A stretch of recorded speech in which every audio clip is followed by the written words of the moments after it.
I want to make two comments. One is about the saint of the day, St. Nectarios, and one is about our festival, and I'll end with the festival one.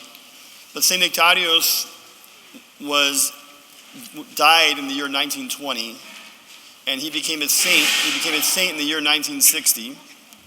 So if you were born before 1960, there was a period of time where St. Nectarios wasn't a saint. We weren't commemorating him, and now there are churches being built to him. We have saints in the modern day, like St. Paisios, who's been a saint for 10 years. St. Porphyrios, again, another modern day saint. St. Paisios died when I was in college. So when people think about the stories of the saints, who are many of them centuries old, first, second, third century, they think all the saints are really old and there are no saints in our times. That's not true. There are saints in our times. There are saintly people who are living now. And for some of you who are very young, 5 years old, 10 years old, there are people who are on this earth that 30, 40 years from now, when you're my age, they will be saints. And you can say, this person was walking this earth when I was in grade school or middle school. So there are saints walking among us. Who knows who is going to be the next one? St. Nectarios had a difficult life. There was a movie about St. Nectarios that many of you saw a couple years ago. St. Nectarios had a difficult life. He wasn't very acclaimed. In fact, he was very persecuted. He was kicked out of Greece and sent to Egypt for a long time.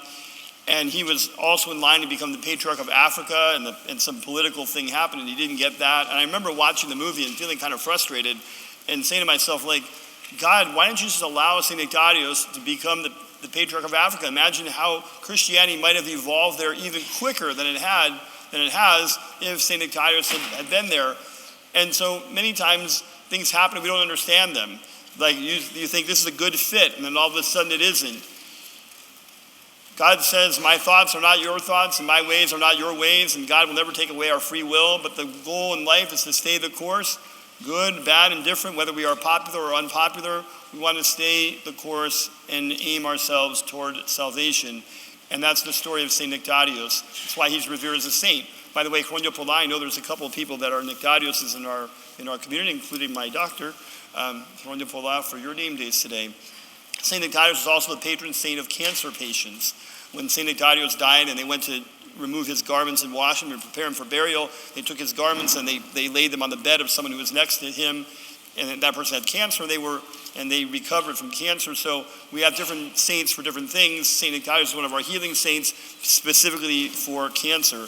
I have oil of St. Nectarios, which I'll make available at the end, and I'll talk about that in just a second. The last comment I want to make is about our festival. What a wonderful weekend.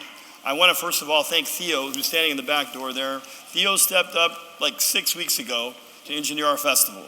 And that was an incredible effort. It's an incredible effort in any given year, but on a compressed schedule of 6 weeks, to have everybody come together under your leadership, Theo. I'm very, very grateful, and I hope the rest of us are grateful as well. God bless you, Theo, and thank you.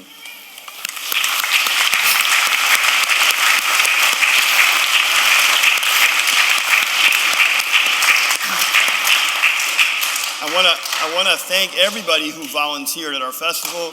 Lots of people, someone made a comment on the buffet line yesterday. I don't know any of these people.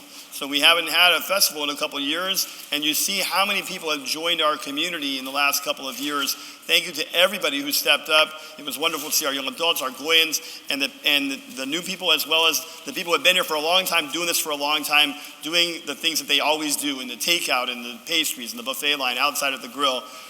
Wonderful. The church was open yesterday and Friday all day for tours. Hundreds of people came in here. Many people are looking for something, and they may find it here. But not only they found a beautiful building, a beautiful treasure of theology in the tour, but everybody said how welcoming we are as a community. That's a credit to everybody. Not just the people that were in the church, but everybody, every place was welcoming, smiling, doing exactly what we all hoped everyone would do. And people came here with an awesome, positive vibe, good feeling. And we need more and more of this in the world today. Lots of people stopped by and talked about our Arise and Build. It was interesting to think the next time we have a festival and do a church tour, the church will not look like it looks now. That's really a wonderful thing. So thank you all for showing the best of our community, showing those core values that we have up on our wall, love and worship and community and service and learning.